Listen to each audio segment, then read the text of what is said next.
Პამიდორის თესვა მინდა გაჩვენოთ. ეხლა საუკეთესო დროა პამიდორის დასათესად. ჩითილის მისაღებად უკან უნდა დათვალოთ 45 დღეა საჭიროთ დათესვიდან დარგვამდე. როცა თქვენთან მოვა პამიდორის დარგვის დრო, დაახლოებით ხო ვიცით, როდის შეგვიძლია დარგვა, ზოგან უფრო გვიან ირგვება, ზოგან უფრო ადრე ირგვება. აი მე ასე ვითვლი 45 დღე უკან. და იმის მიხედვით 15 აპრილიდან ვიწყებ მე დარგვას. მანამდე ჩემს ბაღში პამიდორს ვერ ვგავ. ამიტომ აქიდან დავითვლი ხოლმე და იმის მიხედვით ვთესავ, რა თქმა უნდა. საამისოდ დამჭირდება კარგად გაცრილი მიწის და ქვიშის ნაზავი. მხოლოდ მიწა და ქვიშა, სათესად მეტი არაფერი საჭირო არ არის. კარგად გაცრილ მიწას ასეთი სახელოსნო იარაღით უთოს ვეძახით ჩვენ, ფიცრისგან გაკეთებული ჩვეულებრივ ამითი ლესავენ კედლებს, ხელოსნები. საინისო იარაღია ელიავაზეც იყიდება. ყველა სამშენებლო მაღაზიაში იყიდება, კარგად უნდა გაასწოროთ მიწის ზედაპირი. აი ეს სწორად, კარგად გავაუთოვებთ. და კარგად გასწორებას მნიშვნელობა აქვს დიდი, იმიტომ რომ არ დარჩეს ჩაღრმავებები, რომელშიც ჩადგება წყალი და თესლს ჩაალპობს. ასე კარგად გასწორებულ მიწას, გაუთოვებულ, კარგად დატკეპნილ მშრალ მიწას მოვწყავთ. კარგად დავაყენებთ წყალს იმისთვის, რომ გაიჟღინთოს. ზოგჯერ ერთი ღამე ასე მორწყულ თასს ვაჩერებთ. და მეორე დღეს ვთესავთ, მაგრამ ჩვენ შემთხვევაში ახლა უცებ შეგვიძლია დავთესოთ. კარგად დავაყენოთ წყალი, წყალი კიდე უფრო გაასწორებს, კიდე უფრო შეიტანს ხრიჭოებში მიწას და გასწორდება. ამ გასწორებულ, კარგად მორწყულ მიწაზე უკვე გამშრალ თესლს, რომელიც რა თქმა უნდა წინა წლიდან შენახული გვაქვს მშრალ ადგილას, თანაბრად გავანაწილებთ. არც ძალიან ხშირი უნდა გამოგვივიდეს და არც ძალიან თხლად. თუ სათბურში დააკვირდებით ჩვენთან, ახალ ნათესარებს ყველას შუშა აფარია. შუშა იძლევა სათბურის ეფექტს თასში. ჩაიორთქლება და თესლს მეტი რა სჭირდება? სითბო და სინესტე. ეს ორი პირობა აქვს იმისთვის, რომ გაღივდეს. დაახლოებით 1000 თესლი შეიძლება განაწილდეს ამ ზომის ყუთში.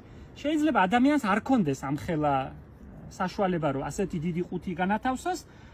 სამოყვარულო შემთხვევაში შესაძლებელია ეს იყოს ნაყინის კოლოფები. საოჯახო ნაყინის კოლოფები, რომელსაც ხვრელებს გაუკეთებთ. მე მგონი თანაბრად განაწილდა, მეტი არ ჭირდება და ღერღილის საცერით თხელფენას დავაყრით ასევე მიწის და ქვიშის, მდინარის ქვიშის ნაზავს. ისე რომ კარგად დაიფაროს თესლი.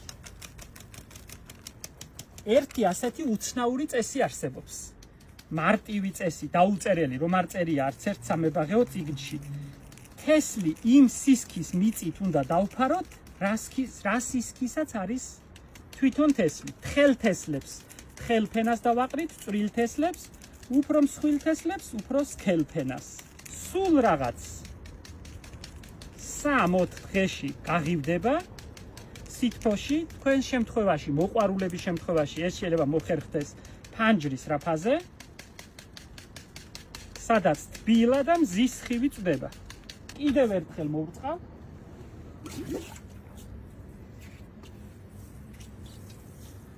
ეს მნიშვნელოვანია, რომ შემდეგი ერთი კვირა მორწყვა აღარ დასჭირდეს. კარგად. სანამ წყალი ჩაიწრიტება, ეტიკეტზე აუცილებლად დავაწერ რა დავთესე. ეს ჩემს შემთხვევაში მნიშვნელოვანია, იმიტომ რომ ბევრი ითესება და რომ არ აგვერიოს. ხარისგულა პამიდორი. მარჯვენა კუთხეში ჩავსვამთ ამ ეტიკეტს. და ნათესარს დავფარავთ შუშით. აი ასე. შუშის ნატეხით. შემდეგი 3-4 დღე ხელს აღარ ვახლებთ. 3-4 დღის შემდეგ წამოვწევთ და პატარა ქოთან შემოუდგამთ, რომ განიავდეს. ჰაერმა გაუაროს. საღამოს ისევ დავაფარებთ. ამოსვლას რომ დაიწყებს, მთლიანად მოვხდით შუშას. ასე გამოიყურება ერთი კვირის წინ დათესილი ჩითილი. აი შვენივრად თანაბრად ამოსულა. უკვე 3 დღის შემდეგ, ესე იგი დათესვიდან მე-10, მე-12 დღეს დავიწყებთ უკვე ჭიქებში გადარგვას. ამასაც დიდი სიამოვნებით გაჩვენებთ. პიკი როუკას რომ ვეძახით და ქართული სიტყვა დაჯგუთვა რომ ქვია. სიამოვნებით გიჩვენებთ როგორ კეთდება. აბა წარმატებელს გისურვებთ თესვაში. უკვე მოვიდა საამისო დრო. ჩვენ წინა ვიდეოში გაჩვენეთ ხარისგულა პომიდორის დათესვა და ერთად დავთესეთ ჩვენ ყუთებში. სათეს ყუთებში. უკვე ხარისგულა პომიდორი მივიდა იმ მდგომარეობაში რომ გადასარგავია და ეხლა მინდა გაჩვენოთ მისი გადარგვა. სწორედ დასარგავ ზომას მიაღწია უკვე. დარგვა უკვე შესაძლებელია ვინც უკვე დათესა. დარგვა შესაძლებელია იმ წუთიდან როცა დაიწყებს მესამე ფოთლის გაკეთებას. ეხლა აქ უმრავლესობას 2 ფოთოლი აქვს და ზოგიერთს უკვე დაწყებული აქვს მესამე ფოთლის გამოტანა. გადასარგავად ვიყენებთ წინასწარ გამზადებულ მიწას ჩვენს პარკებში მომზადებულს და კარგად შეზავებულს. იქ ყველაფერია რაც ჭირდება ჩითილს გასახარებლად. და პირველი რასაც ვაკეთებთ არის რომ წინასწარ მომზადებული, ასევე რომ ფცალია იმ დროს მომზადებული 50 გრამიანი ჭიქები. ჩხირის დახმარებით ნაზია ძალიან და ამოვიღებთ რა თქმა უნდა. ჩითილს. რა თქმა უნდა ფრთხილად რომ არ დავაზიანოთ. აი. აუცილებლად წვეროები უნდა წავაწყვიტოთ ფესვებს. როგორც ზემოთ გასხლა სჭირდება ნერგს, ისე ჭირდება ფესვებსაც ფორმირება. აი ეს წაგრძელებული ფესვები უნდა მოეცალო. და ჩხირის დახმარებით ვგავთ ჭიქაში, ერთჯერად ჭიქაში. ისე რომ ფესვები არ მიეჭლიტოს. ფრთხილად, მშრალ მიწაში. აი, წვერი წავაწყვიტოთ ფესვს და დავდგათ. ცოტა კი მოიხლართება, მაგრამ არ აუშავს. სიგრილეში გავაჩერებთ. კარგად მოვწყავთ. ერთი დაწოლა დაწვება, მაგრამ უკვე მეორე დღეს ყველა ფეხზე ცქვიტად დაგვხვდებათ და გახარებული. ეხლა ერთი ხერხი შეიძინეთ ჩითილი, რა თქმა უნდა დაკარგავს ფორმას.